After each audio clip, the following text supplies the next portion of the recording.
Hello, book lovers, and welcome to Authors Love Bookstores with a Mighty Blaze. I'm Joe Moldover. Today, I am delighted to welcome an author who needs no introduction. Gail Godwin is the best-selling author of more than a dozen critically acclaimed books. She is a three-time National Book Award finalist, the winner of a Guggenheim Fellowship. She has won the National Endowment for the Arts grant for fiction and libretto writing, and the award in literature from the American Academy of Arts and Letters.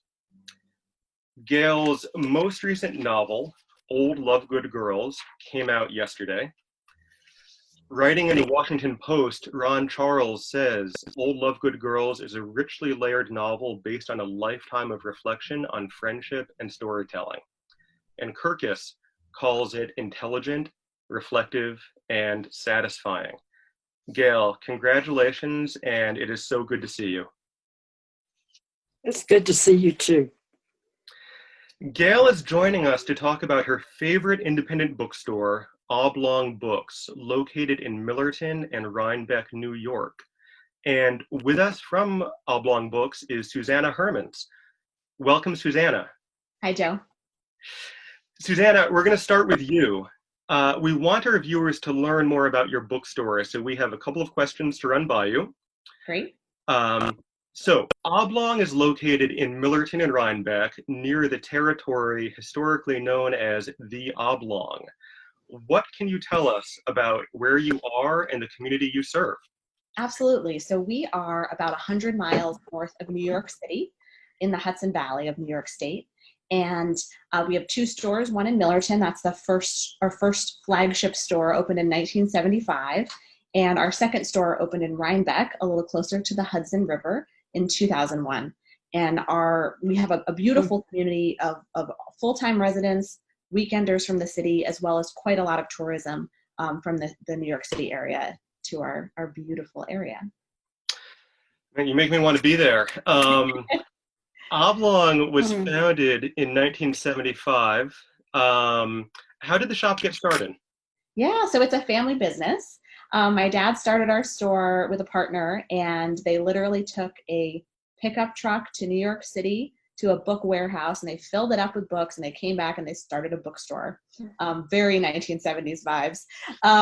And I was lucky enough to grow up in the store, and I would go to preschool, and then after preschool, I would go to the bookstore and just be let loose for the rest of the day. So I've been doing this a long time, and my dad is still part of our business. And we've just been trucking along ever since. That's amazing.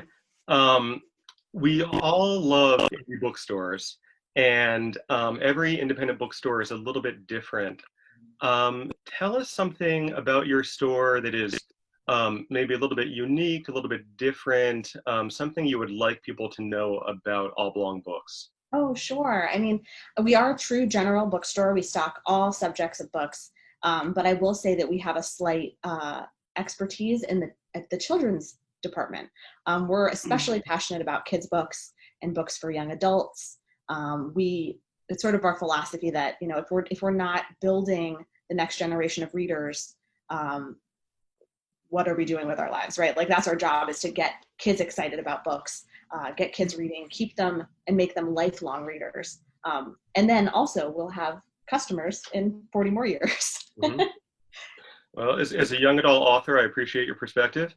So right now is a unique time. It's a unique time in our country. It's a unique time in book selling. What are the top selling books for you guys right now? Yeah, so right now we're discovering so the word discovery is something people have used a lot to describe what makes independent bookstores special. People walk in, they look around, they touch the books, they discover something new. And never more than now have I realized how critical that was a part of our business. Now that people can't walk in our doors, they can't pick up a book. They're just coming at us basically through a website, which we're trying to populate with as much interesting content as we can. But it really has narrowed the field of what's selling to bestsellers. which is kind of disappointing, but right now we're happy for the business, so we'll take it. But right now we're selling all kinds of books. Not to say these books aren't great books, they absolutely are. There's just less breadth to the titles we're selling than there normally would be. We're doing extremely well with N.K. Jemison's The City We Became. Madeleine Albright's Hell and Other Destinations has been selling. Glass Hotel by Emily St. John Mandel, I think, is our far and away our best-selling novel of the spring. And Untamed by Glennon Doyle is flying off the shelves. So those are kind of the big ones this week. That's great. Tell me a little bit about how Oblong Books has responded to the COVID-19 pandemic.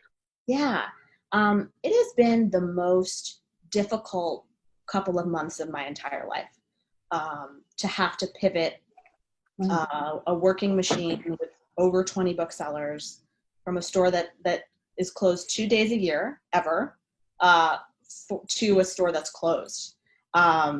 And it has been really difficult. That said, we're extraordinarily busy. People are still spending money with us, thank goodness. People have learned to use our website. We are doing contactless curbside pickup. We're limited by the fact that we can only have one person working physically in the store at a time. And they're just one person, right? They can only do so much in a day. And they are hustling and working so hard. And then we have a whole team of other folks working behind the scenes from home, trying to support those booksellers on the ground as best they can to take as much off their plates as they can. But that said, it's really exhausting, and we're all very, very tired. And we can't wait to welcome people back into the store. It might be a minute before we can do that safely, but we are committed to being here, and we will be here for the future. Absolutely. That's wonderful. It sounds like an amazing place. Gail, I am going to turn to you now. And you nominated Oblong Books for this segment as your favorite independent bookstore.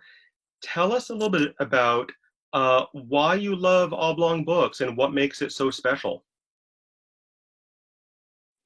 Okay. Out this window, I can see the Rhinebeck Bridge. So I can get in my car and go across the bridge to my literary destination. That was Susanna's. She made that up. And the first thing I thought about it, the first time I went there and came out of it and thought about it again, you go into a bookstore and you usually have something you want. And if it's new, you think, well, they may not have it. So you get prepared to be disappointed. Well, they always seem to have it, even if it's very new. And the other thing is, it's a browsing heaven. There's a lot of light comes into the store, and there's space, and the bookshelves. Many of the books are facing out, which I love. And the first time I went, then I found the CD section, and they have classical music. So the first time I went there, I think I had to buy a carry bag to take the books I bought home. And it's a place that, well, when I'm there are never too many people there. And I just feel I can sit down, I can look at books about animals, I can, and they have, Susanna, you have the best greeting card collection I've ever seen. Thank you. My sister-in-law comes here from Chicago, and she says, I've got to stock up on these cards. She bought one once. She bought several. They were kind of a retro 1940s, two young women on a Pullman train, and this picture. They're in bed and with their hair in curlers, and they have their fingernails and their jewelry, and they're just tucked in, and they're so happy. That's one of your, I don't know where you get them. And that was black and white. You have some good things. And I also like the children's section, although I'm not a child, but it's you call it Oblong Junior. Mm-hmm. Is that right? Oblong Junior. And the times that you have invited me there to appear and give a reading, I'm always pleased because you have a mailing list. So I know it's not going to be empty because people know. And that means a great deal. We can talk Your about events are that always another packed. time. Well, they are packed, and I see people that I wouldn't usually see. And I remember the last time I went there, I went there the night before I had to fly out and do my tour, and my agent had sent me the most beautiful flowers, this flower arrangement with white and purple and everything. And I left it there, and it looked so good on the table. I remember that. Books. Yeah, that was a great night. It So, was. so I hope you do start this thing I read about that you were thinking about making Rhinebeck a literary destination. You know, you could have a really, Woodstock has an art week or book week or something. There's just a lot of things out there. So I love it. And in the wintertime when the bridge lights up, I can think about you. I can think about, you go over the bridge and then you turn right and then I can kind of connect with you. So I would like to ask you one more question. In this situation we're in now with this virus, what is it that you need and would like to have? I mean, is there some special kindness or service you'd like to have? Oh my goodness, that's such a generous question. Thank you. I think But my best answer to that would be for me to ask folks to support from wherever they're listening or watching today. If you don't know your local bookstore, go find them, seek them out. They need your help. They need your support. They need your orders. If you don't know what you want to buy a gift certificate and use it when they're open again. mm-hmm. It's great to connect with Oblong, and I'm grateful for it. But if you don't live near us, I bet you have a bookstore that you can support in your own community. So please go find those stores because they're going to. Yeah, I do that too. Yeah. Yes. Susanna, that's a wonderful thought. Well, I have a question for you. Is there another bookseller who you especially admire or whose store you especially love and are inspired by? Oh my gosh, there are so many incredible people in our business, and I feel like I get to, go see them every year at these conferences, and we hang out and we talk to each other online in the meantime, and we're such a network of devoted, passionate nerds who love what we do and do what we do for very little. I could name 1,000 people, but the person I will mention today is Rebecca Fitting, who owns Greenlight Bookstore with Jessica Stockton Bagnilo. They're both amazing women. I've known them for my whole career since they came from other parts of the book world and started Greenlight Bookstore in Brooklyn. And now they have 2 store locations. And I know it's very hard for us right now. I cannot imagine how hard it must be to be operating a bookstore in New York City, where I'm sure that any reopening that the reopening that will happen is not going to happen soon. And the volume of customers that you have trying to support you is overwhelming, and you feel like you can't keep up, which is how I feel. And I'm in the middle of this much more rural area. So I wanted to mention Jessica and Rebecca and send them my love because we will all get through this. It's going to be rough, but we're going to be here for each other through all of this. Thank you for that. That is a great bookstore. I did a reading at Greenlight last May, and it's a wonderful, wonderful place and a great neighborhood. And you're right, it must be a tremendously difficult experience to be in Brooklyn and trying to sell books right now. Gail talked about events at your store, about readings at your store. And I think it requires such kind of a unique talent to put on really good events and to host successful readings and successful book events. I think it's maybe a little bit different from book selling. It's kind of a particular skill Yes. set, and it sounds like you're great at it. You're hostess at a party. That's right. That's right. Oh, And Susanna, I wonder if you remember a especially exciting or surprising or stressful event at Oblong that you could tell us about. oh my gosh. Well, we have, I have to tip my hat to our events team.